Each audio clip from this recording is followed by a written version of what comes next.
Le titre de ma méditation ce matin, c'est « Servir Dieu, c'est ce que Dieu attend de nous ». Je redis, servir Dieu, c'est ce que Dieu attend de nous. Et 2 Philippiens, Philippiens 2, s'il vous plaît, au chapitre, Philippiens, chapitre 2, verset 5. Vous y êtes? Chapitre 2, verset 5 des Philippiens, il est écrit ceci. « Ayez en vous les sentiments qui étaient en Jésus-Christ. Existant en forme de Dieu, il n'a point regardé son égalité d'avec Dieu comme une proie à arracher, mais il s'est dépouillé lui-même en prenant une forme de serviteur, en devenant semblable aux hommes, et il a paru comme un vrai homme. Il s'est humilié lui-même, se rendant obéissant jusqu'à la mort, même jusqu'à la mort de la croix. Amen. » Ce texte est fort. Je ne sais pas si nous réalisons des fois que la parole de Dieu a une puissance extraordinaire si on le réalise dans nos cœurs et dans nos pensées. Parce que ce texte nous amène vraiment à comprendre, d'une, ce que Jésus a fait, mais il nous amène à comprendre aussi que Jésus nous a montré l'exemple, puisqu'il est dit là, « Ayez en vous les sentiments qui étaient en Jésus-Christ. » Et là, ça ne met pas la barre ici, ça met la barre bien plus haut. Parce qu'avoir les sentiments de Jésus-Christ, ça voudrait dire quelque part qu'on est capable, nous, de donner notre vie pour les autres. Est-ce que vous êtes capable de donner votre vie pour les autres?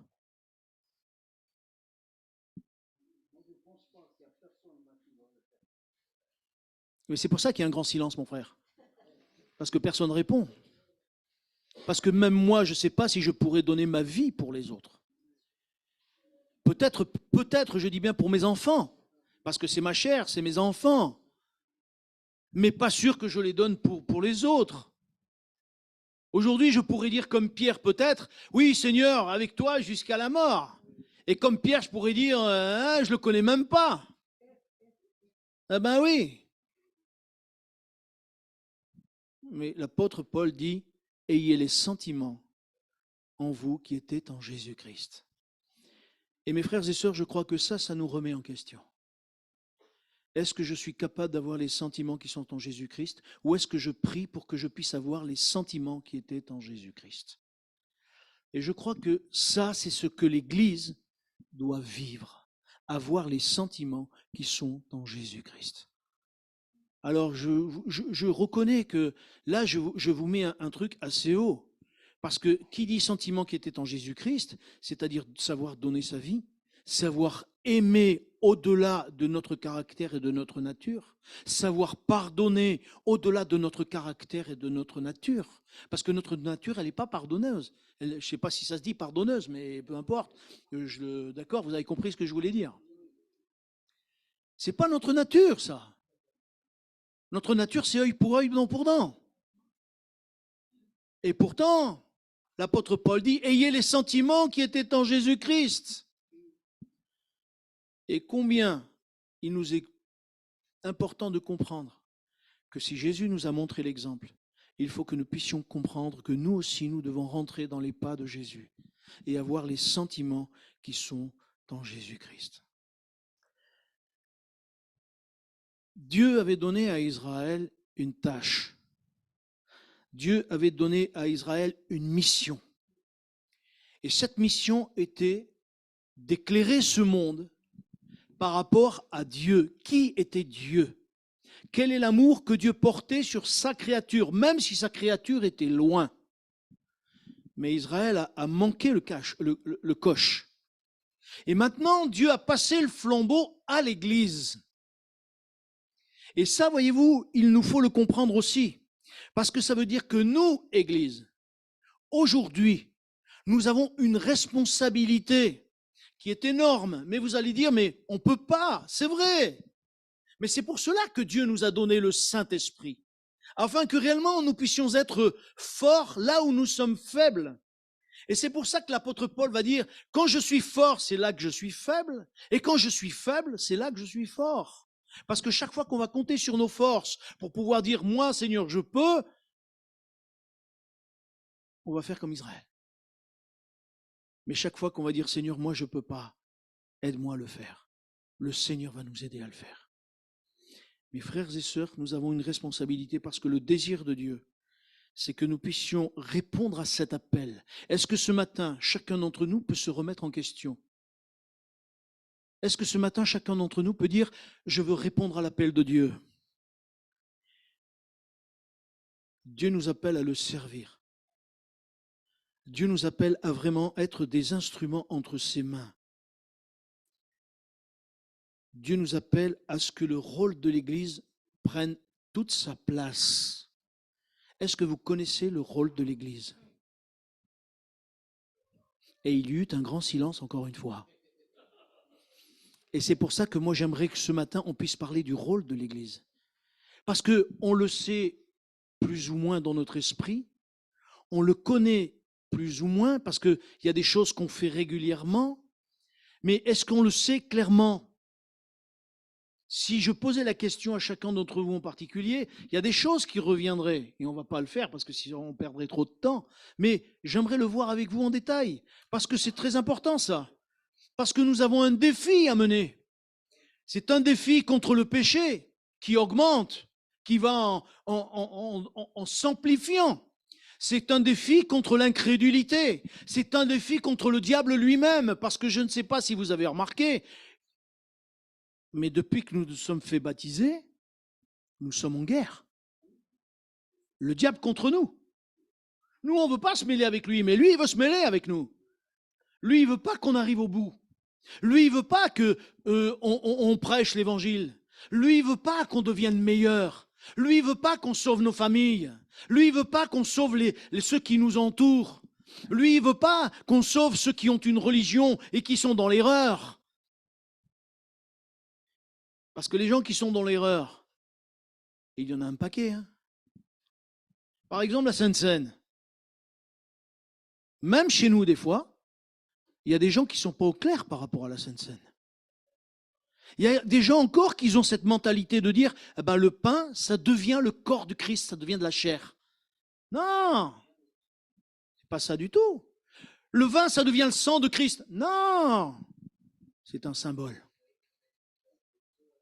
C'est un symbole. Et le pain, il ne devient pas de la chair, comme certains l'ont dit. Et le vin ne devient pas du sang, comme certains l'ont dit. Il ne faut pas tout mélanger.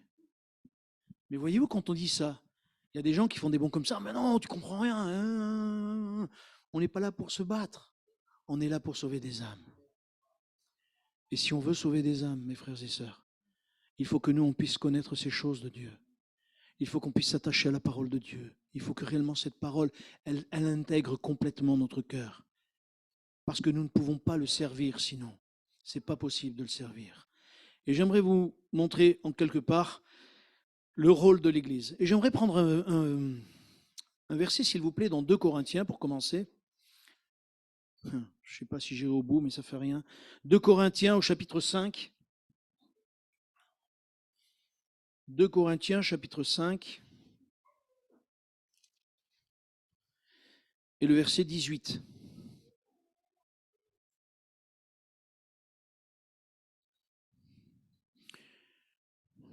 Ouais, on peut prendre même au verset 17.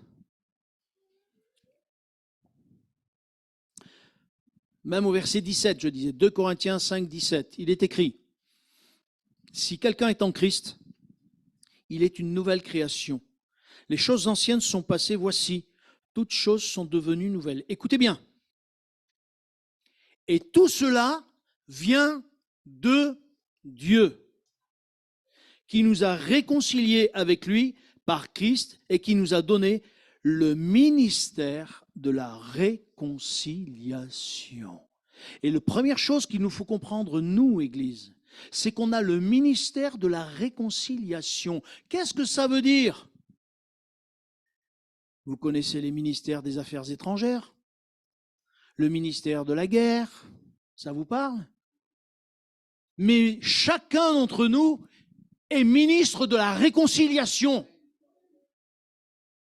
Chacun d'entre nous, mais vous savez très bien ce que ça veut dire, le ministère de la réconciliation. Ça parle de lui-même, dans le sens où, déjà, Dieu a fait de nous des médiateurs. Comme Jésus-Christ est médiateur entre Dieu et les hommes. Eh bien, Dieu a donné à l'Église la possibilité d'être des médiateurs entre les hommes et Dieu. Et c'est là que notre rôle joue. Notre rôle, c'est que nous soyons des médiateurs en disant, mais regardez le monde qui critique Dieu, le monde qui critique de Jésus, le monde qui se moque de Jésus. Et nous, on est là pour leur dire, mais non, tu ne le connais pas. Moi, je le connais, je vais t'expliquer. Et c'est ça un médiateur. C'est parler avec la personne pour l'amener à réfléchir. Pour l'amener justement à réfléchir différemment. Parce que ce monde transforme la gloire de Dieu en souillure. Alors, quand je me suis converti, vous connaissez comme je suis un peu bouillant, je me suis calmé avec le temps un petit peu, mais mon punch, non, mon frère, le sang qui bout à l'intérieur. Et quand je me suis converti, je me suis dit, toutes les vierges, je vais leur donner le compte. Je vais casser toutes les vierges en France. Et le Seigneur m'a dit, non, non, non, non. Je lui ai dit, mais Seigneur, pardon? Oui, les statues de vierges et tout ça, qu'il y en a partout là. Je voulais tout casser, moi. Je voulais tout casser. Et le Seigneur m'a dit, non, non. Je lui ai dit, mais Seigneur, ça ne sert à rien. Je vais leur donner le compte. Non, non.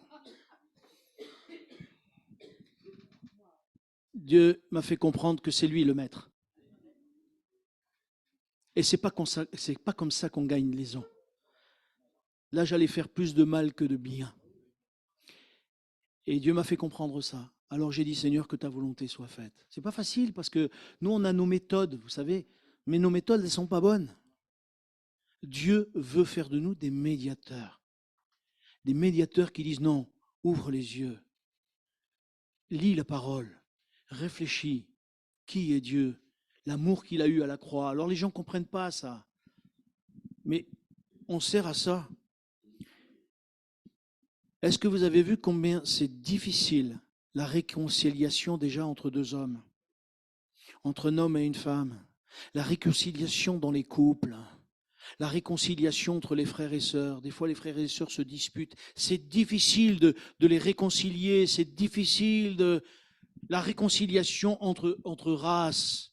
Et entre gens de la même race, c'est des fois ils sont même racistes entre eux. J'en parlais avec un frère ou une sœur, je ne sais plus. Il me disait, mais même en Afrique, dans le même pays, ils sont racistes entre eux en Afrique aussi. Je dis, mais quand même, c'est de l'Africain, c'est des Africains. Il me dit, mais c'est pas rien, ils sont racistes entre eux aussi. Je dis, ah bon, d'accord. Alors, peut-être que chez nous en France, il y a des Français qui sont racistes contre les Français aussi, je ne sais pas. Mais le fait est, si c'est difficile à ce niveau-là, combien c'est difficile encore plus de réconcilier l'homme avec Dieu. Mais c'est le désir de Dieu. Le monde est remonté par le diable contre Dieu. Parce qu'en fait, le désir du diable, c'est de perdre l'humanité complète. Mais Dieu veut se servir de nous pour que nous puissions sauver le maximum d'âmes. Mais cela ne sera possible, mes frères et sœurs, que si nous nous mettons à la disposition de Dieu et que si nous lui disons, Seigneur, me voici pour faire ta volonté. Me voici pour donner un prospectus.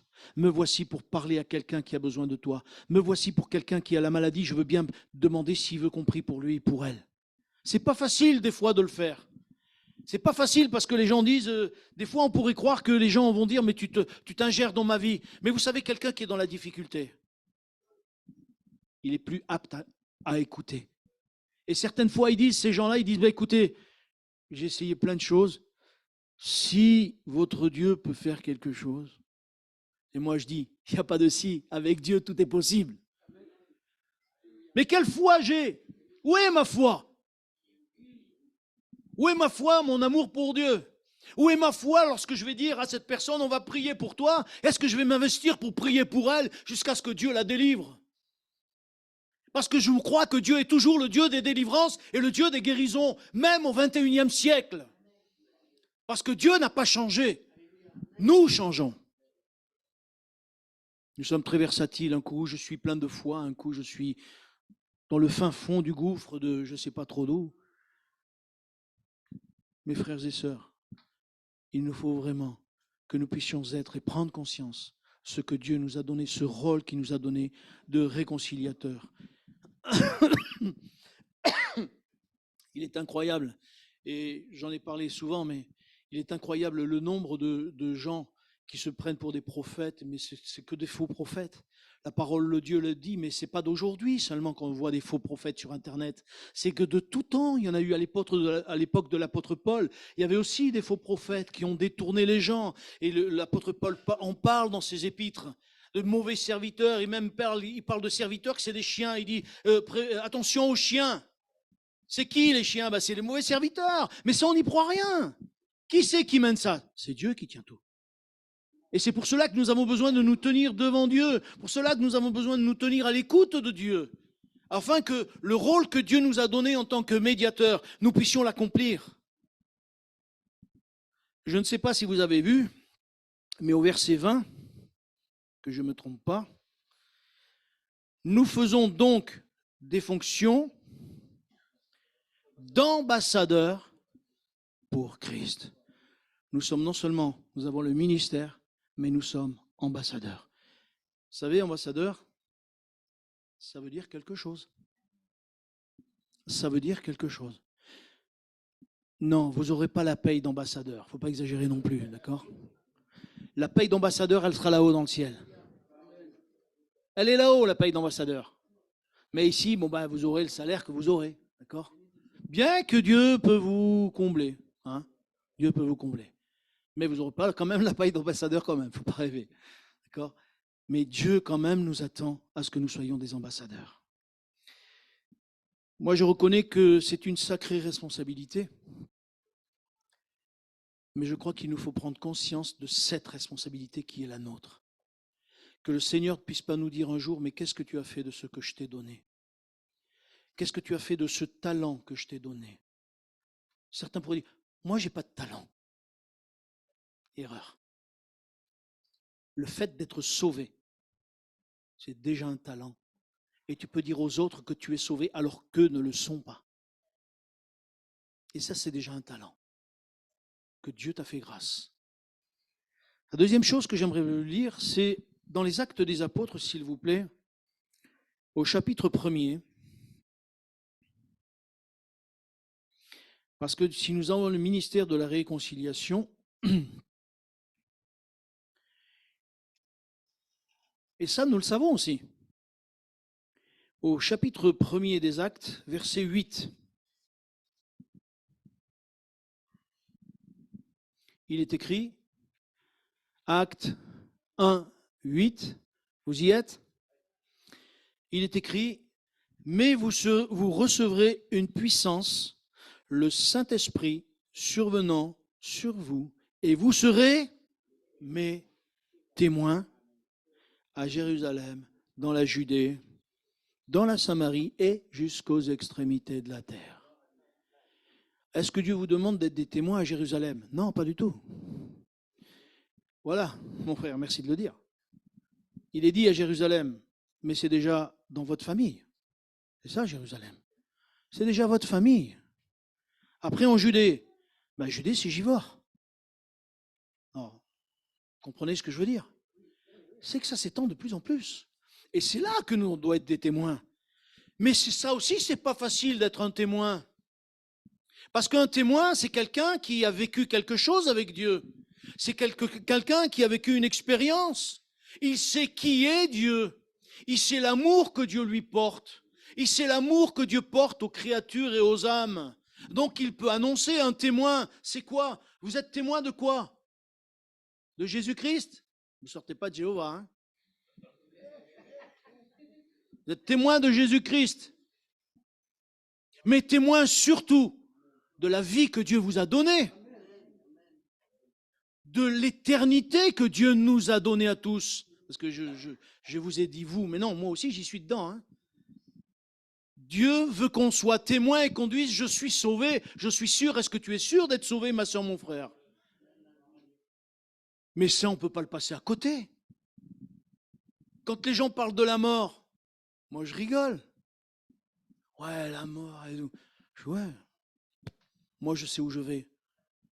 Tu sais où tu vas comme tout le monde dans le trou. Oui, non, mais moi je ne m'arrête pas au trou. Moi je sais où je vais là-haut, auprès de mon Sauveur. Ouais, t'es prétentieux, toi. Hein? Non, non. Jésus-Christ, il a payé pour moi. Il a ouvert la porte, tant pis pour lui. Après, c'est moi qui témoigne et je témoigne. Mes frères et sœurs, on est témoins de ça. Mais il ne faut pas seulement être témoin de ce que Dieu a fait il y a 2000 ans, ou 20 ans, ou 30 ans, ou 40 ans dans nos vies. C'est témoin de ce que Dieu fait tous les jours. Est-ce que Dieu, hier, vous a pas béni? Ben, moi aussi, Dieu m'a béni hier. Dieu m'a fait du bien hier. Dieu a agi en moi hier. Et moi, je suis témoin des fois de certaines choses que je vous partage. Il y a des choses que je ne vous partage pas, mais il y a des choses que je vous partage dans mon travail, dans des choses comme ça. Et ça, c'est ça être un témoin. C'est annoncer ce que Dieu a fait avant, ce qu'il a fait hier, mais ce qu'il fait maintenant. Est-ce qu'il va le faire dans le futur? Parce qu'il m'a réservé une place dans le ciel et je sais où je vais. Je ne vais pas trop rentrer dans les détails, mais hier soir, Dieu m'a donné la possibilité d'avoir des amis qui venaient, qui ne sont pas convertis. Eh ben, j'ai pu placer un certain témoignage, ça les a un petit peu bousculés. J'ai dit, mais Dieu était avec moi, Dieu m'a secouru, Dieu m'a donné ça, ça et ça et ça. Et ça fait peu de temps, ça fait 1 an ou 2. Et ah ouais, ah ouais, ah ouais. Ils en revenaient pas. Il m'a dit, dans quelle situation tu étais, j'en reviens pas que les gens soient comme ça, etc. Dieu nous donne des opportunités, mes frères et sœurs. Soyons des témoins de ce que Dieu fait dans nos vies. Sinon, nous passons à côté de la plaque. Nous passons à côté de la plaque parce que Dieu veut sauver le maximum. Est-ce que moi, je suis capable de dire oui, Seigneur, je veux? Non seulement je suis un témoin et je dois annoncer. Et pour aller vite, parce que je vois que le temps y passe et que je n'aurai pas le temps de... La deuxième chose, c'est que nous sommes des intercesseurs. Je le disais un petit peu tout à l'heure, mais nous devons être de ceux qui disons, mais je vais prier pour toi. On va prier avec notre Église, on va prier avec les frères et sœurs, on va le mettre sur WhatsApp si vous voulez, et que le maximum puisse prier les uns pour les autres. Et quand Dieu aura béni, qu'est-ce qu'ils vont dire les gens? Ils ont un Dieu qui répond. Parce que eux, ça fait peut-être des années qu'ils prient à la Vierge, au Saint et à tout ce que vous voulez, et ils ne voient rien du tout. Mais nous avons un Dieu qui répond, un Dieu qui est vivant. Et c'est pour cela que nous devons être des intercesseurs. Un témoin, mais nous sommes des intercesseurs. Et nous devons vraiment combattre dans la prière pour sauver le maximum. Est-ce que la Bible ne dit pas aussi, et cela aussi, c'est le rôle de l'Église, pleurer avec ceux qui pleurent, rire avec ceux qui rient, mais pleurer avec ceux qui pleurent. Ce n'est pas notre service, ça aussi, de pleurer avec ceux qui pleurent, être les soutiens de ceux qui sont dans la difficulté, être là derrière eux pour leur dire, mais on est avec toi, on va prier pour toi, tu pleures, tu es triste pour ceci, pour cela, pour... Il y a tellement aujourd'hui de sujets de tristesse et de pleurs et de lamentations et de familles divisées et tout ce que vous voulez. Et j'arrête d'en parler parce que des fois, j'ai pas envie que vous sortiez d'ici en disant, il nous a parlé de tout ce qui est catastrophique. Non, non, c'est une réalité. Mais l'Église, elle est là pour prier et pour dire non, Seigneur, je veux être de ceux-là qui soutiennent les autres. Ceux qui pleurent ont besoin de l'Église. Ceux qui pleurent ont besoin de nous. Tu te sens inutile? Demande au Seigneur qu'il mette quelqu'un sur ta route. Vous avez déjà vu le film War Room, Chambre de guerre? Non? Non? Ben, je vous invite à le voir. Pour aller vite, c'est une grand-mère qui prie. Elle est veuve et elle prie. Et elle a un petit local où elle prie dans ce local et elle a partout elle a des affiches de toutes ses prières qu'elle dit Seigneur, priez pour lui, je prie pour lui, je prie pour lui. Et elle affiche de partout, de partout. Et elle a une dame qui vient la voir pour vendre sa maison. Et puis cette femme, elle a connu Dieu, mais... Et puis cette femme qui prie il y a des choses qui se passent et Dieu bénit. Et moi, ce film m'a encouragé. J'ai dit, Seigneur. Parce que des fois, on est découragé dans la prière. Vous non, peut-être. Ah si, bon, ça va. Il y en a une qui est découragée, les autres non. Mais moi, des fois, je suis découragé dans la prière. Et je me dis, mais je ne veux pas lâcher le morceau. Et au travers de ce film, je me suis dit, Seigneur, c'est vrai, on ne réalise pas que tu es vraiment le Dieu vivant, celui qui veut répondre à la prière. C'est nous qui ne savons pas toujours nous tenir à la brèche. Et j'aimerais vous dire, je parlais de flambeau tout à l'heure et la Bible nous parle. Pour aller vite, Philippiens 2, s'il vous plaît, toujours. Philippiens 2, où il est parlé justement de flambeau.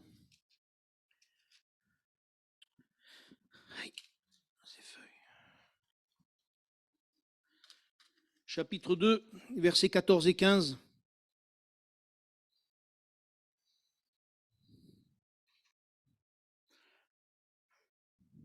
Il est dit, faites toutes choses sans murmure ni hésitation, afin que vous soyez irréprochables et purs, des enfants de Dieu irrépréhensibles au milieu d'une génération perverse et corrompue, parmi lesquels vous brillez comme des flambeaux dans le monde. Dieu veut que nous puissions briller, je l'ai souvent dit. Jésus a dit qu'il faisait de nous la lumière du monde. Il a dit, vous êtes. Mais ma sœur, mon frère, est-ce que tu brilles dans ton travail? Est-ce que tu brilles comme un flambeau et que les gens, tu es une référence pour eux? Ça aussi, c'est un défi dans ce monde. Ou même dans le travail, c'est difficile des fois de ce qu'on entend et ce qu'on voit. Depuis quelque temps, je me permets, déjà avec mes enfants, mais avec des frères et sœurs, je les entends sortir des mots de leur bouche. Je leur dis, non, je ne veux pas entendre ça à mes oreilles. Avant, je ne le faisais pas, maintenant je le dis aux frères et sœurs. Non, je m'excuse, change de mot. Alors tu dis flûte, tu dis zut, tu dis autre chose. Non, ça c'est pas pareil aussi, ça c'est autre chose. Non, ça non plus, il ne faut pas le dire, non quoi. Eh oui. Et en plus tu le dis. Ah ben oui. Lui, Seigneur, il va te corriger, toi. Mais pourquoi? Mais parce qu'il est trop facile un peu de sortir les mots que tout le monde sort. C'est un peu trop facile. Et les personnes qu'on avait hier soir, c'est des amis qu'on aime beaucoup, et le mari a tendance à sortir des mots, et sa femme ce matin, elle dit, t'en as pas marre de dire constamment des mots comme ça? Il dit, mais c'est parce que j'ai utilisé un peu l'accent du midi. Alors il est du nord, lui. Hein. Sa femme, elle dit, non, mais tu changes de mot. Moi, je n'ai rien dit. À eux, j'ai rien dit. J'ai rien dit. Ce sont des gens qui ne connaissent pas le Seigneur. Je leur ai rien dit. La femme elle-même a rectifié son mari. Mes frères et sœurs, soyons ce flambeau où les gens voient la différence. Si nous sommes ce flambeau, si nous sommes ces témoins, si nous sommes ces ministres de Christ, alors les gens verront la différence. N'y a-t-il pas de différence entre le monde et nous?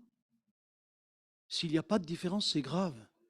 Il faut que la différence, elle y soit. Dans nos paroles, dans nos pensées, dans nos manières de voir les choses. On peut se tromper, on peut vraiment faire des erreurs, etc. Mais Dieu veut que nous puissions aller plus loin, que nous puissions vraiment dire, Seigneur, aide-nous à vraiment être différents de ce monde. Vous me permettez encore 5 minutes? Jérémie, s'il vous plaît, et je vais essayer d'aller vite. Jérémie, au chapitre 29.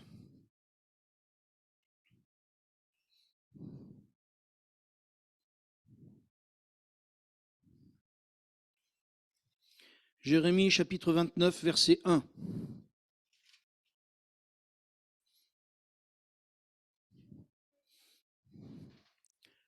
Jérémie, chapitre 29, verset 1. Il est écrit, tout le monde y est? Voici le contenu de la lettre que Jérémie le prophète envoya de Jérusalem au reste des anciens en captivité, aux sacrificateurs, aux prophètes et à tout le peuple que Nebuchadnezzar avait emmené captif de Jérusalem à Babylone. Après que le roi Jéconia, la reine, les eunuques, les chefs de Juda et de Jérusalem, les charpentiers et les serruriers furent sortis de Jérusalem, il l'a remis à Éléazar, fils de Scapham, et à Guémaria, fils de Hilkidja, envoyés de Babylone par Sédécia, roi de Juda. Après, auprès de Nebuchadnezzar, roi de Babylone, elle était ainsi conçue. Et écoutez bien. Ainsi parle l'Éternel des armées, le Dieu d'Israël, et tous les captifs que j'ai emmenés de Jérusalem à Babylone. Bâtissez des maisons, habitez-les, plantez des jardins et mangez-en les fruits. Prenez des femmes et engendrez des fils et des filles. Prenez des femmes pour vos fils et donnez à des maris à vos filles, afin qu'elles enfantent des fils et des filles. Multipliez là où vous êtes et ne diminuez pas. Recherchez le bien de la ville où je vous ai mené en captivité et priez l'Éternel en sa faveur, parce que votre bonheur dépend du sien. Amen. C'est une chose extraordinaire. Dieu emmène ce peuple en captivité parce que ce peuple a péché. Ce peuple a fait des choses que Dieu était contre. Et ce peuple attend qu'à tout moment, Dieu les délivre. Et il y a même des prophètes, c'est-à-dire des faux prophètes, qui vont dire à ce peuple, non, mais Dieu va vous sortir de là, Dieu va vous sortir de là, Dieu va vous sortir de là. Et qu'est-ce qu'il dit Dieu? Non, négatif, je ne vous sors pas de là. Et un peu plus loin, on se rend compte que Dieu va dire, on mettra dans 40 ans, je vous sortirai de là. Mais avant cela, Dieu dit quoi? Il dit, bâtissez. Multipliez, recherchez le bien de la ville. Oui, Maria, Seigneur te bénisse. Une bise à tes filles, Maria.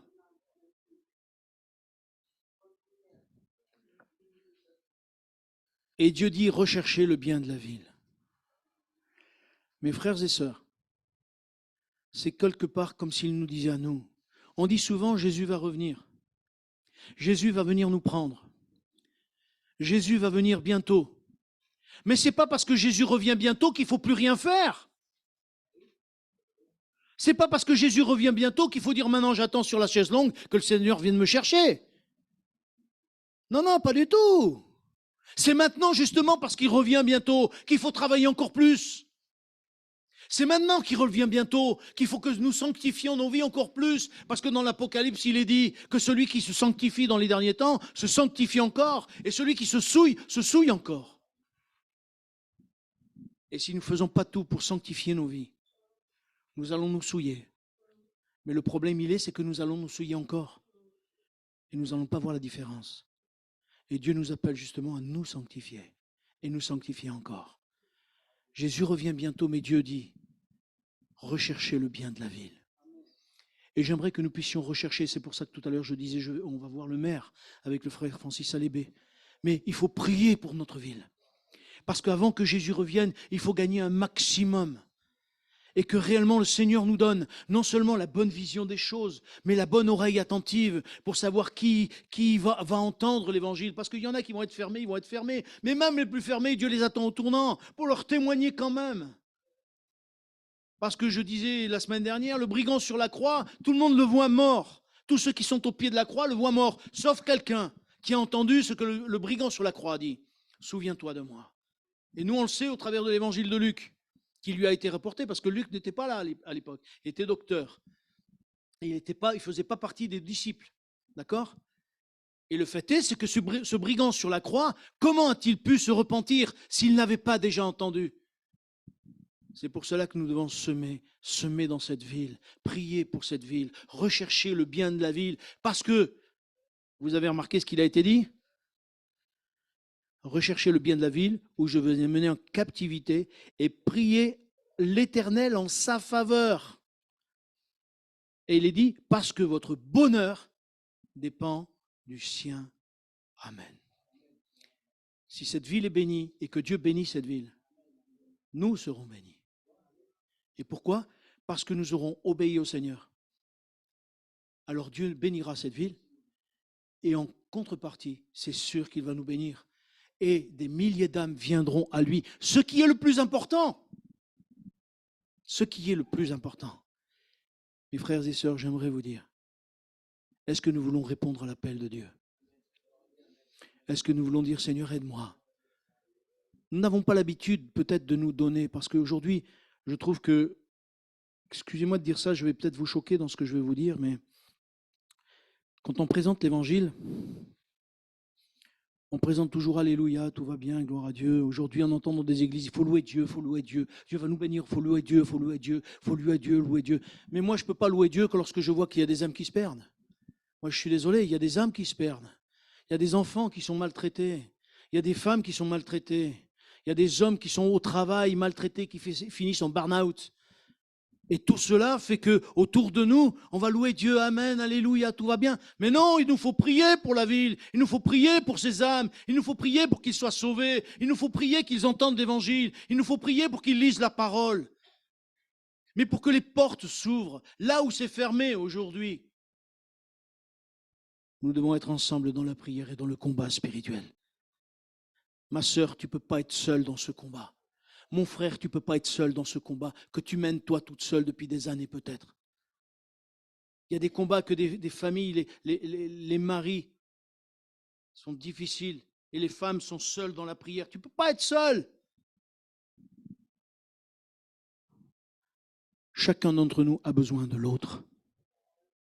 Chacun d'entre nous. Vous savez que j'ai besoin de vos prières? Mais vous avez besoin de nos prières aussi, chacun en particulier.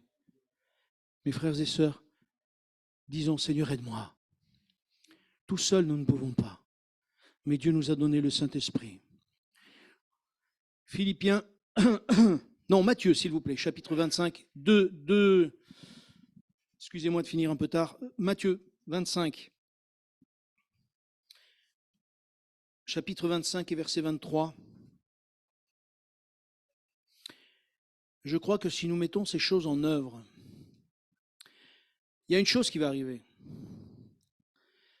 C'est que, vous savez, quand on attend quelque chose constamment, on attend quelque chose et qu'on ne fait rien, eh bien, on dirait que le temps, il est long. C'est long à venir, ce quelque chose. On l'attend là, on l'attend. Et ça ne vient pas, même si ça dure 5 minutes, mais on dit, mais 5 minutes, il ne vient pas, il ne vient pas. Tandis que si on se met à faire la vaisselle, par exemple, je dis la vaisselle comme autre chose, hein, on se met à faire la vaisselle, on se met à bricoler, et puis on sait qu'à telle heure, ça doit venir. On dit, déjà, j'ai pas eu le temps de finir que déjà il est là. Mais si nous faisons ça, le Seigneur va revenir, il nous dira, ça y est, t'es prêt? Je dis, Seigneur, t'es déjà là? Ah ben je m'en vais. On s'en va. Pourquoi? Parce que nous serons en train de travailler pour lui. Nous serons en train de travailler pour lui. Et plus nous allons travailler pour lui, et plus le temps va vite passer, parce qu'on ne va pas voir le temps passer, nous aurons fait l'œuvre de Dieu. Et vous savez ce que Jésus va nous dire? Verset 23, vous l'avez lu? Déjà, pour ceux qui l'ont pris. Verset 23. Son maître lui dit, c'est bien, bon et fidèle serviteur. Tu as été fidèle en peu de choses. Je te confierai beaucoup. Entre dans la joie de ton maître. Vous n'aimeriez pas que le Seigneur vous dise ça? Moi, j'attends que ça. Je dis, Seigneur, pourvu qu'un jour je puisse entendre de mes oreilles, entre dans la joie de ton maître. Bon et fidèle serviteur. Bon et fidèle serviteur. Le Seigneur veut que nous puissions devenir des serviteurs fidèles et des bons. Je ne vous ai pas parlé du témoignage parce que ce serait trop long, mais attention à notre témoignage, mes frères et sœurs. Attention à notre témoignage. Je vais vous le dire. Désolé, hein, mais je prie en ce moment le Seigneur en disant, Seigneur, donne à ton Église un bon témoignage. Et ce qui n'est pas à ta gloire au milieu de ton peuple, change-le ou vire-le. Vous allez me dire, le frère, il est dur ce frère, vire-le carrément. Qu'est-ce qui s'est passé avec Ananias et Saphira, dites-moi? On n'y pense pas à ça. Mais Ananias et Saphira auraient été un caillou dans la chaussure des disciples. Et Dieu n'aurait pas béni. Et c'est dur ce que je vous dis. Mais Dieu est un Dieu saint. Dieu est un Dieu saint. Et c'est pour ça que je vous disais tout à l'heure qu'il nous faut vraiment nous sanctifier. Dernier, et c'est mon dernier verset, s'il vous plaît. 1 Corinthiens, chapitre 15.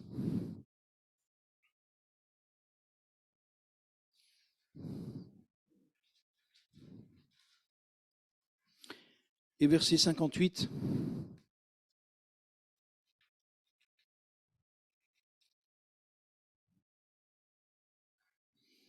Il est écrit, ainsi mes frères, bien-aimés, soyez fermes, inébranlables, travaillant de mieux en mieux à l'œuvre du Seigneur, sachant que votre travail ne sera pas vain dans le Seigneur. Amen. Mon frère André, ton travail, il n'est pas vain même si on ne voit pas les fruits.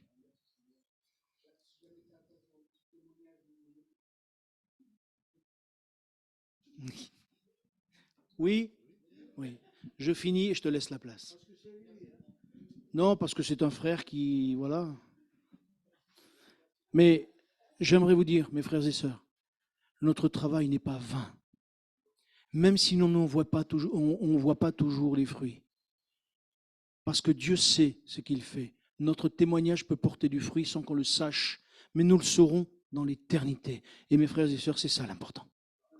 Je ne sais pas qui c'est qui a témoigné au brigand sur la croix, mais n'empêche que le témoignage qui lui a été donné a porté du fruit, puisqu'il s'est repenti. Et je crois qu'il nous faut avoir cette vision en disant, Seigneur, aide-moi toujours à avoir ce témoignage pour que ton nom soit glorifié, que des âmes soient sauvées. Alors s'il vous plaît, prions pour la ville, prions pour le maire, prions pour notre témoignage et que nous soyons vraiment et que nous puissions faire l'œuvre de Dieu tant qu'il est encore possible, parce que demain, nous ne savons pas si ce sera possible. Notre Père, nous te bénissons parce que tu es fidèle et tu es bon. Et je veux te remercier encore pour ta parole qui nous interpelle. Merci de m'aider à la garder moi-même dans mon cœur et de la mettre en œuvre. Merci de bénir mes frères et sœurs qui sont peut-être dans la difficulté, dans les problèmes. Tu viens les secourir, tu viens les aider et que par le Saint-Esprit, tu puisses renouveler leurs forces afin que tous ensemble unis, nous puissions être des témoins, que tous ensemble unis, nous puissions proclamer ta bonté, ta gloire, tes merveilles et dire combien tu es grand et combien tu veux sauver. Notre Père, je te le demande dans le nom de Jésus et je te dis merci. Amen.